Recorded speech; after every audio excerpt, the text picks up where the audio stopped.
pueblos todos.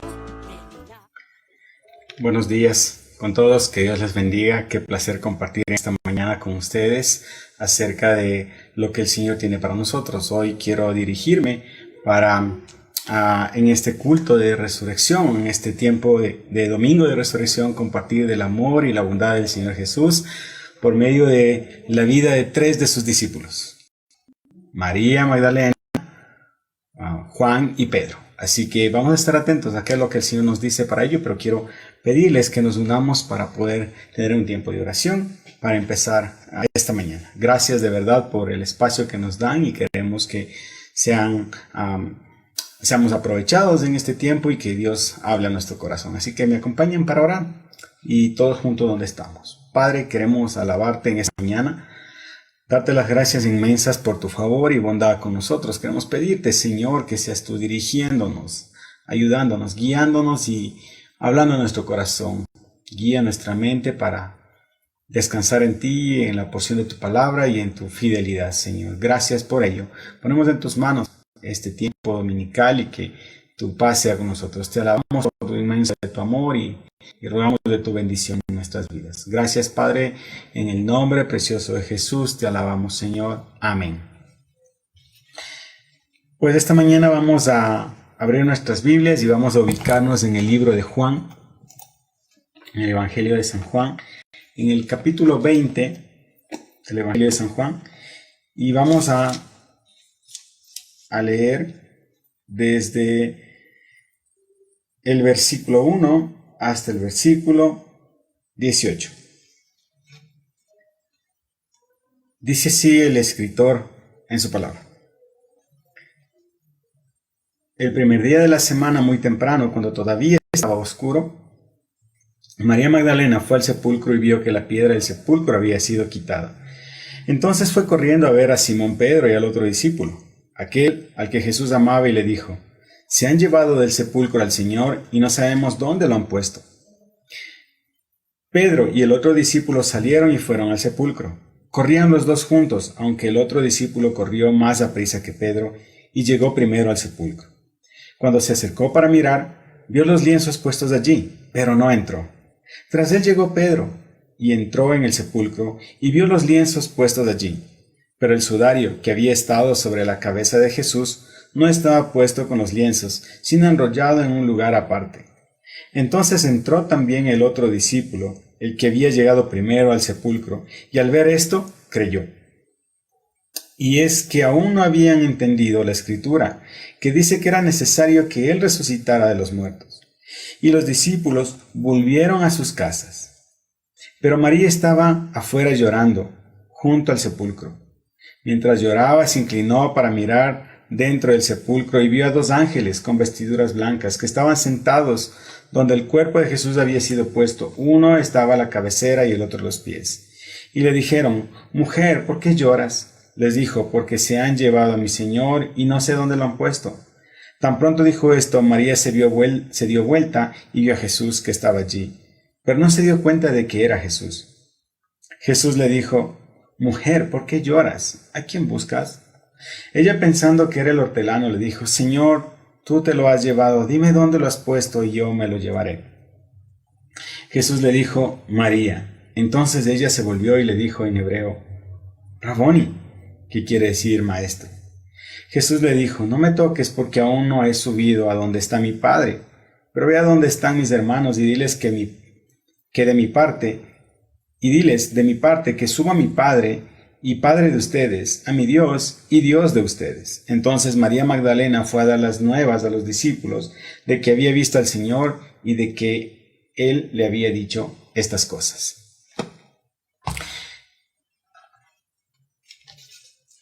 He puesto en este tiempo como nombre a esta predicación: los milagros de la resurrección. ¿Por qué los milagros de la resurrección? Porque en este pasaje nosotros vamos a ver ciertos aspectos que yo quiero que ustedes también comprendan, cómo Dios nos ha ido revelando verdades especiales a través de la vida de estos discípulos, y que hoy por hoy podemos ponerlas en práctica y podemos decirle gracias a Dios por todo ello y por toda su bondad y y cuidado en nuestras vidas. Queremos recordar un poquito qué es lo que estaba pasando, qué ocurría. Recordemos, en los días antes, la semana anterior, estaba hablando y estaba tratando acerca de la Pascua. La Pascua era una celebración judía, la celebración que conmemoraba la salida del pueblo de Egipto. Pero no una salida casual, sino una salida con poder, una salida en la que ellos podían ver la mano de su Dios actuando en ellos. Por esa razón ellos celebraban esta fiesta. Era una semana dedicada a estar con la familia, una semana dedicada a hacer muchas actividades en las cuales consistían o eran parte de comidas. Tenían que limpiar, por ejemplo, la casa de una forma especial. Tenían que barrerla, arreglarla, perfumarla, adornarla. Y como no, compartir la comida. Y esta comida especial era la comida del Cordero Pascual, en donde toda la familia tenía que estar involucrada en ello. Así que esta Pascua judía llegaba en el tiempo del calendario judío del mes de Nisan, que estaba como entre marzo y abril.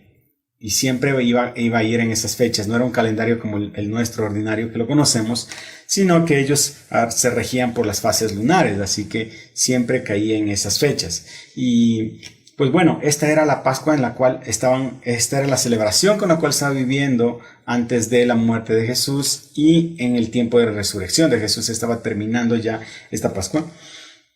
Al contrario de la Pascua cristiana, hoy por hoy nosotros estamos celebrando y recordando precisamente el evento de la resurrección de Jesús, que a la par de la Pascua judía, que reconocía y celebraba el haber sido sacados, el haber sido salvados de la esclavitud de Egipto. Esta Pascua, nuestra Pascua cristiana, reconocemos y festejamos y celebramos la resurrección de Jesús para perdón de nuestros pecados, para salvación de nuestras vidas.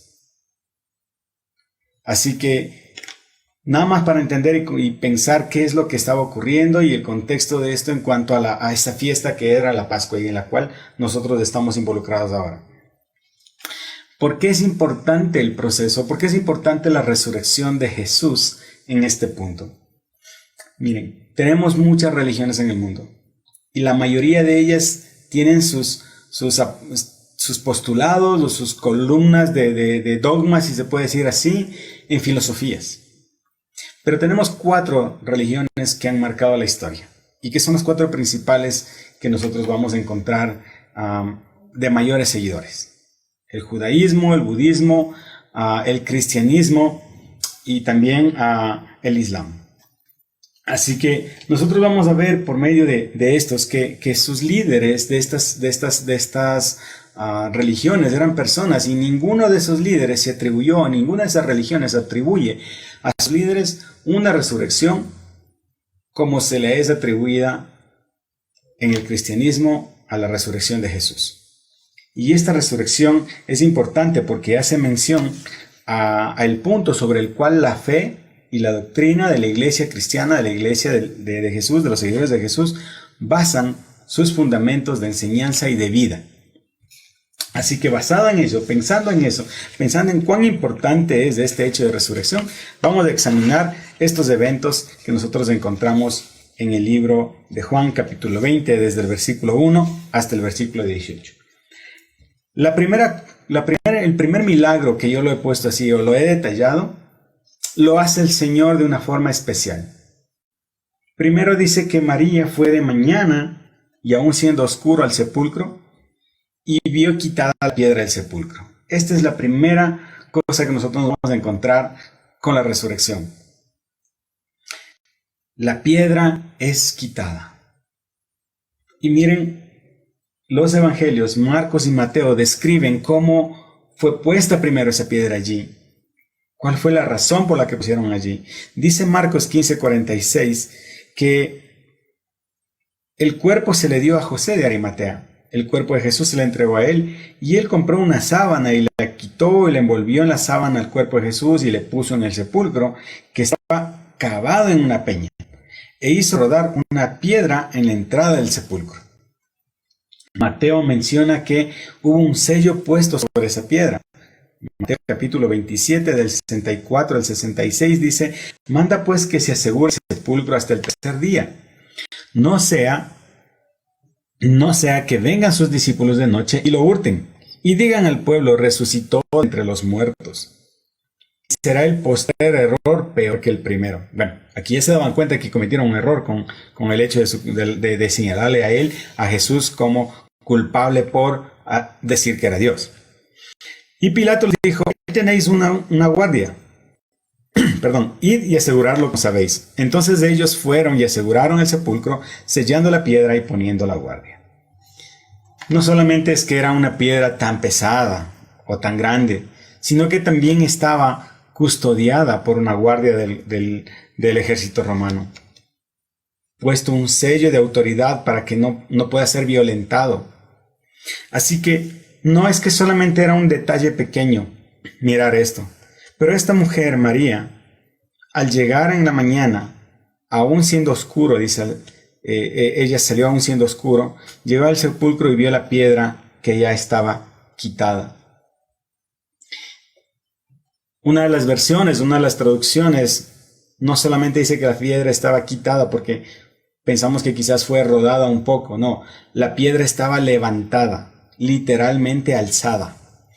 Y esto nos da una idea y esto nos lleva a reflexionar que el milagro que el Señor Jesús está haciendo acá, el milagro que Él nos está proponiendo, no solamente es un hecho de mirar que la piedra estaba puesta para que Él no salga, porque esa no era la intención era que nadie entre, no era que alguien salga, la intención era que no entren allá, es decir, en el imaginario de ellos y en la cosmovisión de la gente, no cabía o no estaba la idea de que Jesús resucitara, por lo menos corporalmente, no había posibilidades, por eso es que la piedra estaba allí para que la gente no entrara.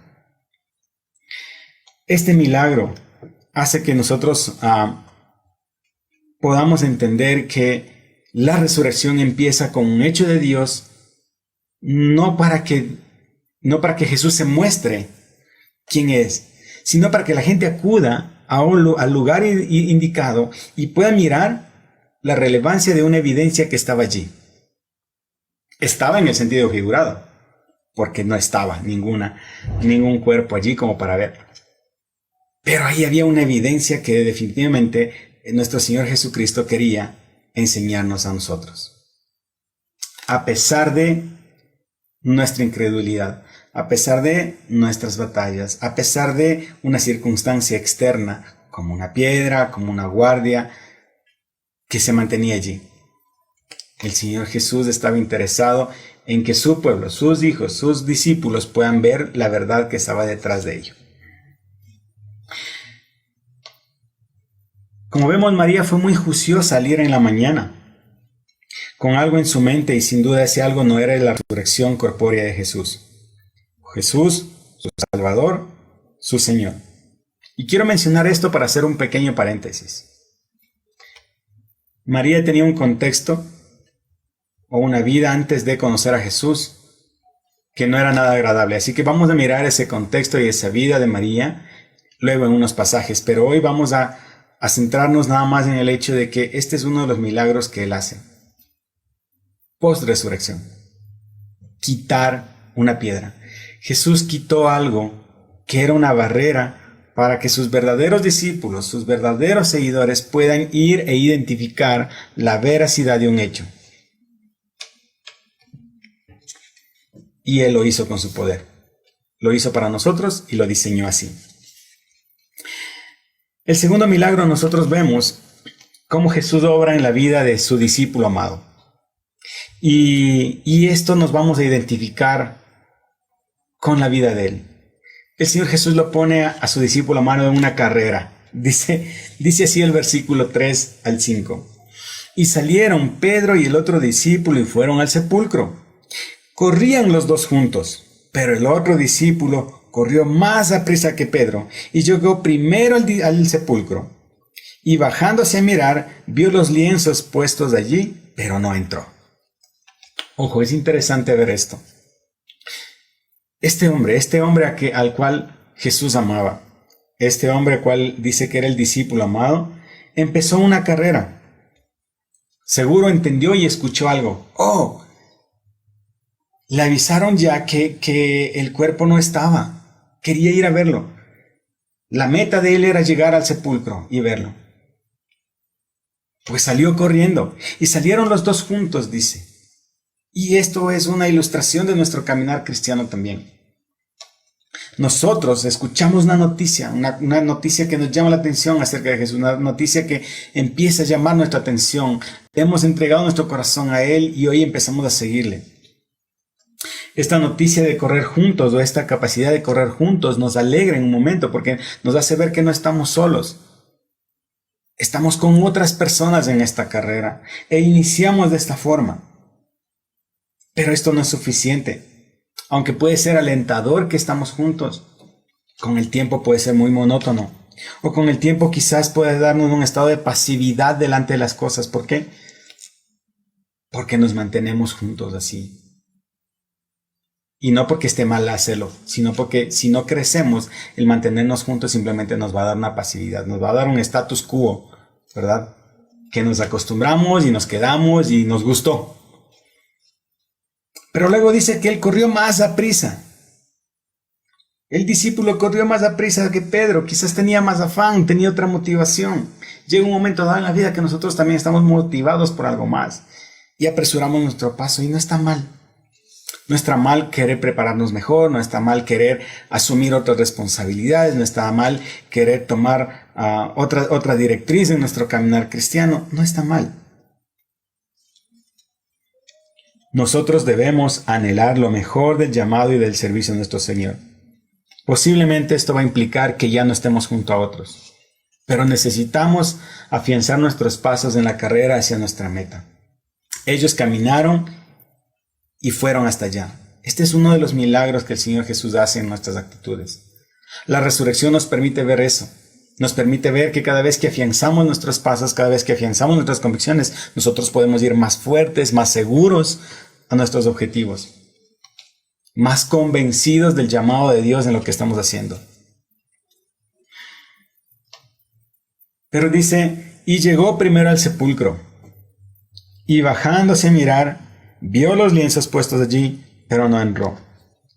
Sí, este discípulo al que Jesús amaba. Y este quizás somos cada uno de nosotros. Viéndonos que Jesús nos ha amado tanto, nos ha derrochado tanto amor, nosotros podemos ir listo. Mira, hemos llegado a la meta, estamos aquí, Señor, cumplimos esto. Este discípulo amado es un discípulo que llegó a la meta, pero ¿en qué condiciones llegó? Y esa es una pregunta que me estoy haciendo cada vez en mi vida. ¿En qué condiciones voy a llegar a mi meta? ¿Qué voy a estar haciendo para cuando yo llegue a ese momento de encontrarme en el lugar indicado y ver la evidencia de mi Señor? Él llegó a la meta. Él vio la evidencia. Desde lejos quizás. Pero no se atrevió a entrar en el sepulcro. ¿Qué es lo que le detuvo a este hombre? ¿Acaso no era tan relevante una vez que llegó? ¿Acaso no fue tan llamativo, no fue tan motivador lo que vio? ¿O acaso no era parte de su carrera? Lo más importante de su carrera en ese momento se encontraba dentro del sepulcro. Sin embargo, él no terminó bien. Estuvo hasta el ingreso, pero no tomó la decisión final adecuada.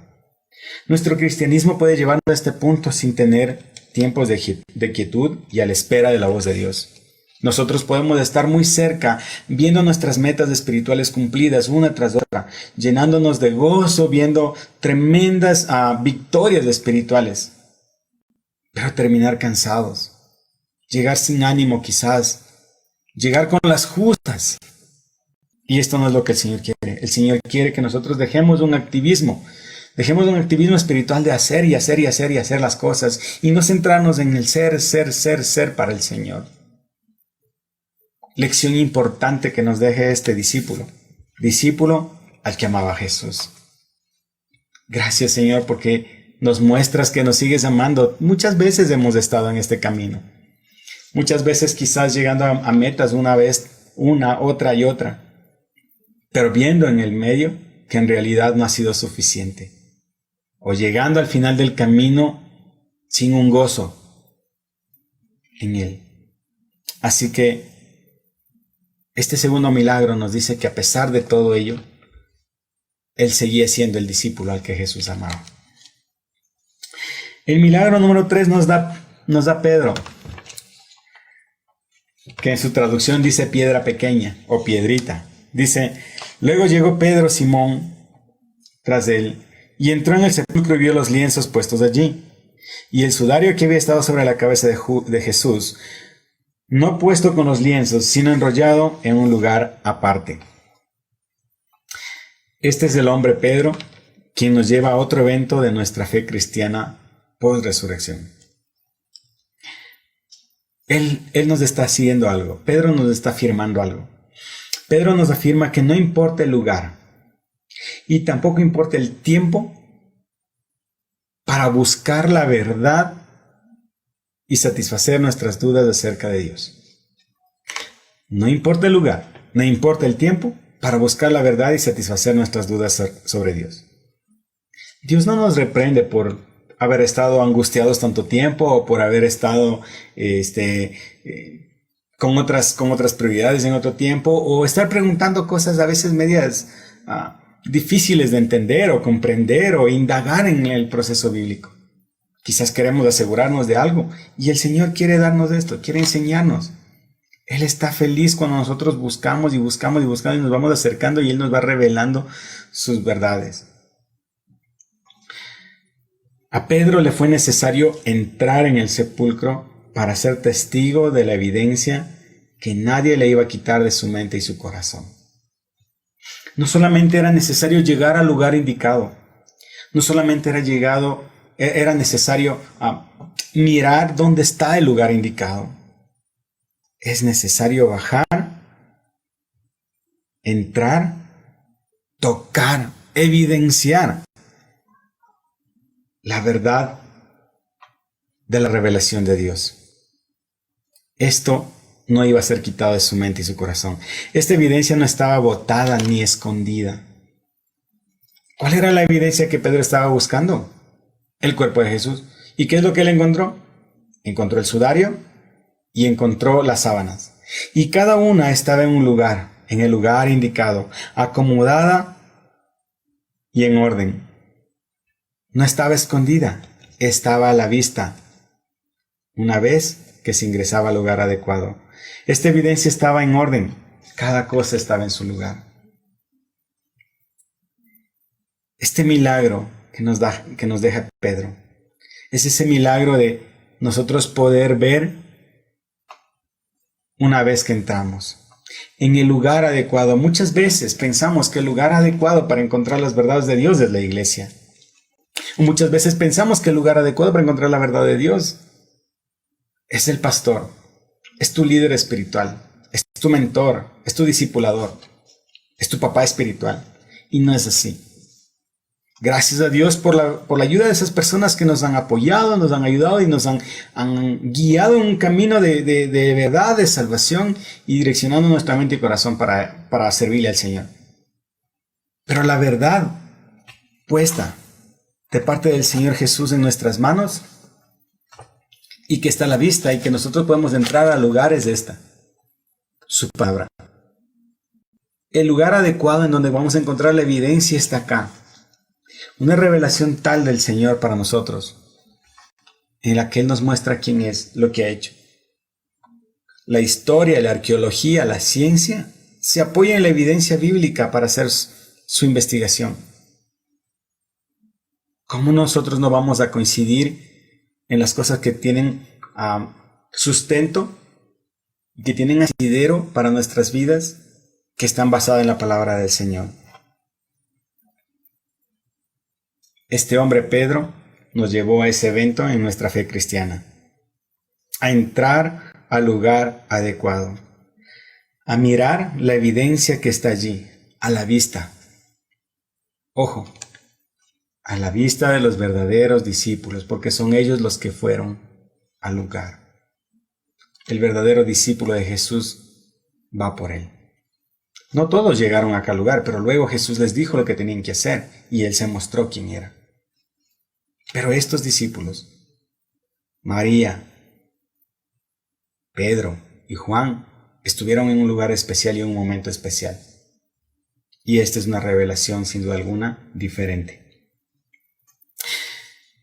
El cuarto milagro se da en medio de esta misma situación de Pedro y Juan. Creer y volver por los suyos. Dice el versículo 8 al 10. Entonces entró también el otro discípulo que había venido primero al sepulcro y vio y creyó, porque aún no había entendido la escritura, que era necesario que él resucitase de los muertos. Y volvieron los discípulos a los suyos. Como nos damos cuenta, es necesario entrar al lugar adecuado y ser expuestos a la evidencia que nos muestra Jesús. Aunque en un inicio no tuvimos fuerzas o ánimos quizás o motivos claros para entrar a este lugar, donde nos encontramos con la verdad de Jesús, siempre Dios nos tendrá preparado este tiempo. Sí, quizás caminamos ya un tiempo buscándole al Señor. Quizás hicimos muchas cosas para el Señor. Quizás en nuestra vida decidimos servirle al Señor. Pero pasó el tiempo, fue monótono, nos cansamos, nos desmotivamos, vimos ejemplos malos, vimos ejemplos de los peores en la iglesia, en la comunidad cristiana, en fin, todo eso nos desmotivó. Pero el Señor nos dice algo. Nos dice que a pesar de que hayamos hecho eso, a pesar de que hayamos caminado nuestra buena batalla, de que hayamos peleado esa buena batalla, de que hayamos caminado bien, posiblemente estamos en este punto de nuestra vida enfrentándonos a una verdad del Señor. Y el Señor quiere decirnos algo y nosotros todavía ahí sin querer entrar en ese lugar, sin querer ver esa revelación que el Señor tiene para nosotros. Este lugar, otra vez, no es nuestra iglesia. Hoy los templos están vacíos, hoy los templos están allí las paredes. Y Dios de una forma especial nos mandó a que estemos en nuestras casas, con nuestras familias.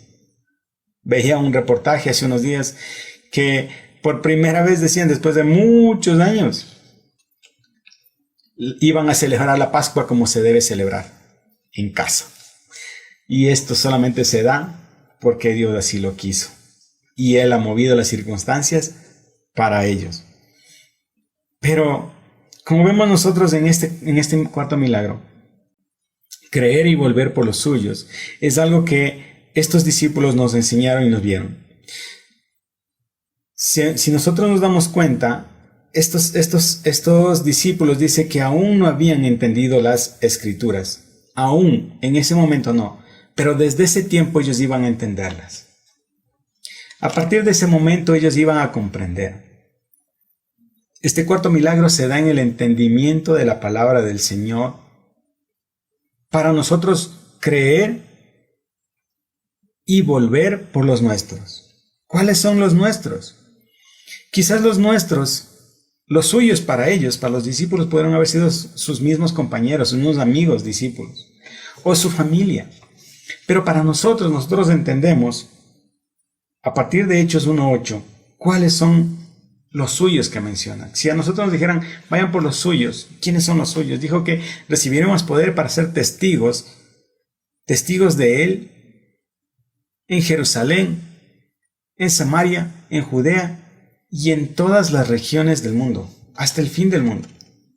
Así que nosotros, nuestro deber está en toda la tierra, en toda la humanidad, ir por los suyos. Necesitamos ir primero por nuestras casas, por nuestras familias, a tiempo, fuera de tiempo. Esta fue la creencia que los discípulos tenían basada en la resurrección de Jesús. Ellos no tenían esta evidencia basada en el Antiguo Testamento, sino basada en las promesas que Jesús les había dado. Después de mucho tiempo, ellos estaban regresando a ver en el Antiguo Testamento dónde encontraban los pasajes que hablaban acerca de esta convicción de la resurrección de Él. Y una vez que encontraron, fue más notorio todavía su convencimiento de lo que estaban haciendo, enfrentando a qué estaban y hablando de quién estaban. Creer y volver a los suyos. Un milagro que hace la resurrección. Nosotros no podemos quedarnos con una verdad así. Aquel discípulo amado que terminó mal su carrera, que vio mal, que no quería entrar, cuando él entró, cuando él vio, él creyó. Y junto con Pedro salieron. y volvieron a sus discípulos. El último de los milagros. Dios nos llama por nuestro nombre. Y aquí le encontramos otra vez a María, aquella que estaba en el primer versículo, y que habíamos dejado un paréntesis ahí para poder ver después lo que pasaba con ella. Y en el relato bíblico así ocurre. Nos dejan un paréntesis para mirar y apreciar lo que ella hace. La primera pregunta de Jesús es: mujer, ¿por qué lloras? Recordemos, antes de eso los ángeles también le preguntaron: mujer, ¿por qué lloras? La misma pregunta. Y la misma connotación de ella: porque se robaron el cuerpo de mi Señor. Su mente estaba y su corazón estaba en el hecho de que Jesús había fallecido, que Él no estaba allí, que era su cuerpo el que había perdido. No se daba cuenta que había algo más allá de eso. No se recordaba quizás, pero su mente estaba en que su cuerpo había desaparecido.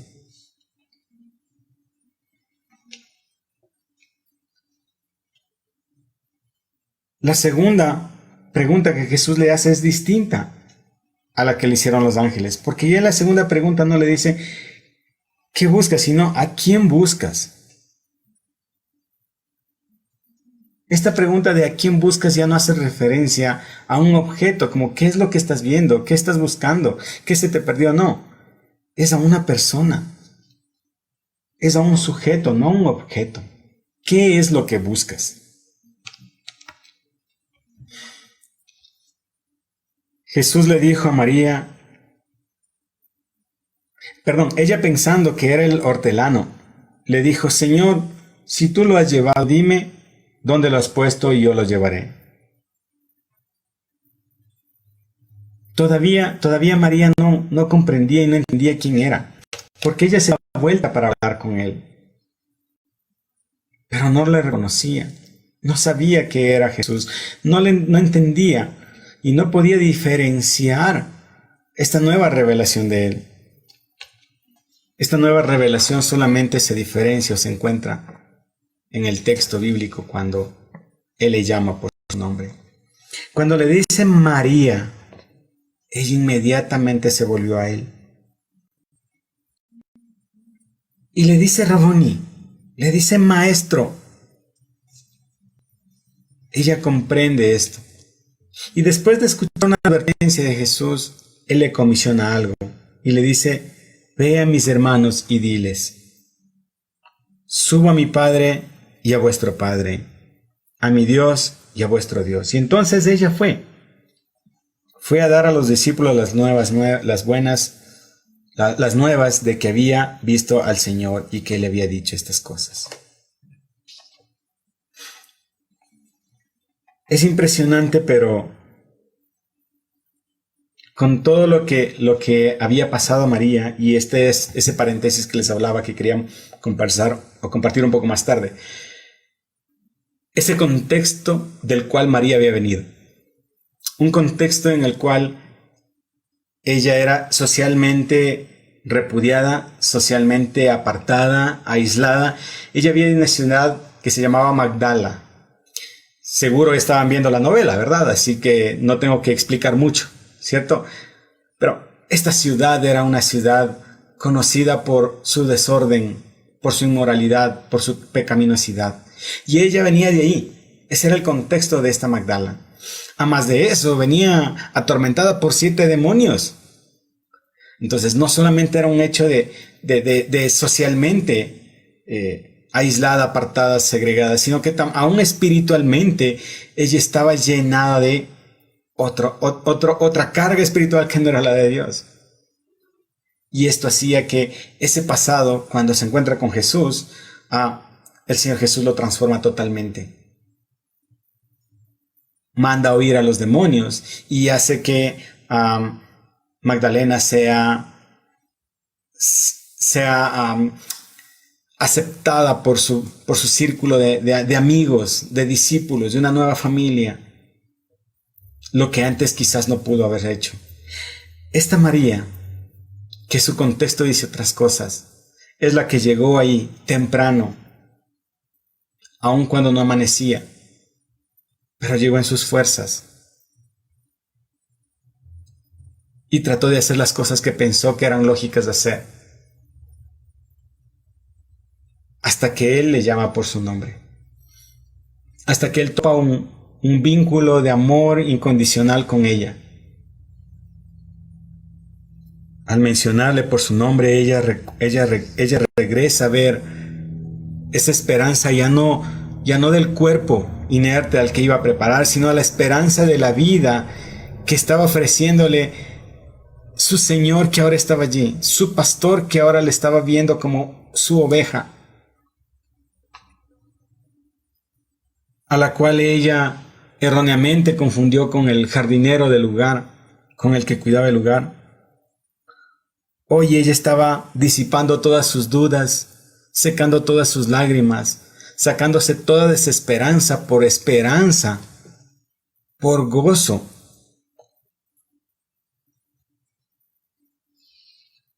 Y en lugar de que ella se quede a los pies de él, aunque quizás tenía muchos deseos de hacerlo, él le comisiona con algo. Esta mujer que había sufrido todo esto antes de un encuentro con Jesús, hoy estaba volviendo a ver en gracia y misericordia esta revelación. Y es notable y entendible que quizás ella de todos los discípulos era la menos indicada para esta labor, según las reglas humanas. Porque hasta para eso, y miren, ella era una mujer. Para que el testimonio de una mujer sea creíble, debía tener por lo menos 2 testigos. Pero a esta mujer es a la cual Dios se le presentó. El Señor Jesús se le presenta y le enseña y le confiere y le confina, le entrega una de las mayores noticias que va a transformar a la humanidad. Este es el legado de esta mujer. Ve y dile a mis hermanos. No solamente era quizás a sus hermanos de sangre, porque en ese tiempo todavía sus hermanos de sangre no creían en él, todavía no, la fe de ellos no estaba fundamentada en Jesús como Dios, pero sus hermanos eran sus discípulos. Afirmar y confirmar el hecho en su vida, en sus corazones. Y luego nosotros sabemos que la familia terrenal de Jesús también llegó a ser su seguidor. De tal modo, mis amados, que este domingo de resurrección se convierte en la fiesta más importante para nosotros los cristianos, porque celebramos que Jesús triunfó sobre la muerte, abriéndonos la puerta de los cielos. Esta resurrección de Jesús nos demuestra que Él venció a la muerte. ¿Dónde está, oh muerte, tu victoria? ¿Dónde está, oh sepulcro, tu aguijón? El aguijón de la muerte es el pecado y el poder del pecado es la ley. Pero a Dios gracias que nos da la victoria por medio de nuestro Señor Jesucristo. 1 Corintios 15, 55 y 57. La resurrección de Cristo también nos da una esperanza viva. Bendito sea el Dios y Padre de nuestro Señor Jesucristo, quien según su gran misericordia nos ha hecho nacer de nuevo a una esperanza viva, mediante la resurrección de Jesús de entre los muertos, para obtener una herencia incorruptible, inmaculada y que no se marchitará, reservada en los cielos para ustedes. 1 Pedro 1, 3, 4. Es increíble. Estos milagros de la resurrección no solamente nos confrontan para ponernos delante de Él y hablar acerca de estas señales que Él hizo, de estas evidencias que Él nos dejó. Finalmente, esta resurrección de Jesús nos habla que nosotros resucitaremos igual que Él. Cristo es la primicia de la resurrección de la muerte, y su resurrección es el precursor de a la resurrección de todos los que todos los creyentes experimentarán. Colosenses, primera crónica de Corintios 15:20. Los cristianos disfrutarán la vida resucitada igual que Cristo, con cuerpos glorificados. 1 Corintios 15, 42 al 44. Nos enfrentamos a una vida cada día más difícil, más compleja. Una vida llena de sufrimiento, de enfermedad, de dolor y de muerte. Esa ha sido la historia de la humanidad. Pero después de eso, después de enfrentar la muerte, vendrá una resurrección. Una resurrección para condenación eterna y una resurrección para vida eterna. Nosotros tenemos que decidir en el camino. Tenemos que decidir en base a ese encuentro especial con la resurrección de Jesús. Esta resurrección nos permite y nos allana el camino para este encuentro. Esta es la señal que Dios nos dio para confirmar que su juicio va a venir. Así como Él resucitó, también todos vamos a resucitar. Nosotros podemos obtener el perdón en nuestras vidas. Nosotros podemos caminar en la bendición que el Señor quiere. Confiarnos a que nuestra fe en Cristo sea lo que nos une a Él. A recibir el perdón por nuestros pecados. Y dejar la incredulidad atrás. ¿Qué es lo que estamos perdiéndonos? ¿Qué nos podemos perder de esta resurrección? ¿Qué es lo que nos podemos perder si nosotros no nos acercamos a este lugar especial en donde vemos la evidencia de la vida de Jesús en nuestras vidas y la evidencia de lo que Él quiere dejarnos para nosotros y revelarnos para nosotros? Un lugar especial. Ese lugar de intimidad.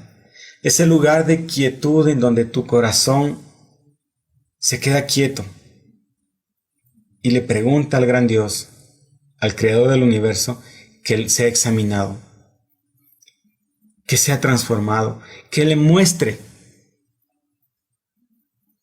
sus errores. Podemos tomar un punto de acción en nuestras vidas. Jesús dijo, yo soy la resurrección y la vida, y el que cree en mí, aunque muera, vivirá. Y todo el que vive y cree en mí, no morirá jamás. ¿Puedes creer en esto? ¿Cómo te sentó este último versículo en tu vida? ¿Es real? ¿Quisieras que sea real? ¿O dejó de ser real? ¿O nunca lo tomaste en cuenta para que sea real? Pues hoy te quiero volver a repetir estas mismas palabras de nuestro Señor Jesús. Yo soy la resurrección y la vida. El que cree en mí, aunque muera, vivirá. Y todo el que vive y cree en mí, no morirá jamás. Cree en esto, mi hermano. Cree en estas palabras de vida, de amor, de bendición, de sanidad y de paz para ti, para tu casa, para los tuyos. No permitas más seguir de esta manera. Pídele al Señor que Él entre en tu corazón. Que Él sea el Señor y dueño de tu vida. Que Él te capacite para ser la persona que tú quieres. Que Él quiere que tú seas, perdón. Y quiero pedirte que tú pongas este tiempo en las manos de Él. Que tú le pidas que Él entre a tu corazón. Que no demores más. Si tú crees, dile. Te invito a que en el lugar donde estás puedas abrir tu corazón a Él y decirle, Señor Jesucristo, gracias porque me amas, porque entiendo que te necesito y gracias porque moriste en la cruz por mis pecados. Te abro la puerta de mi vida y te recibo como mi único Señor y Salvador. Ocupa hoy el trono de mi vida y hazme la persona que tú quieres que yo sea. Gracias por perdonar mis pecados y por darme la vida eterna. Amén. Si tú oraste, ten la certeza y ten la confianza de que Él está allí. De que tú puedes entrar al lugar, a ese lugar especial donde vas a encontrar la revelación de Él, en tu intimidad. Y que Él entró en tu corazón para darte vida y vida en abundancia. Que Dios te bendiga, mi hermano.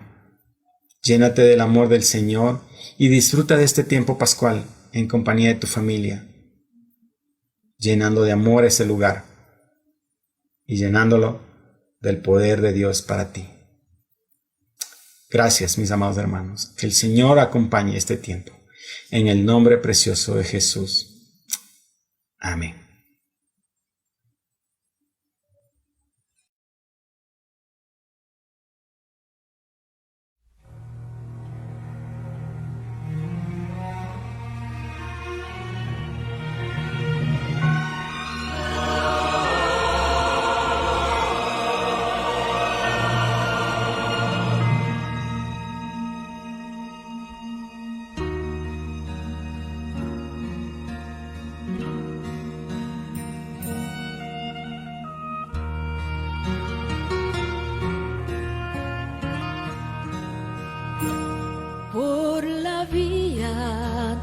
cosa, triste un día en Jerusalén. Los soldados abrían paso a Jesús, mas la gente se acercaba para ver al que llevaba aquella cruz.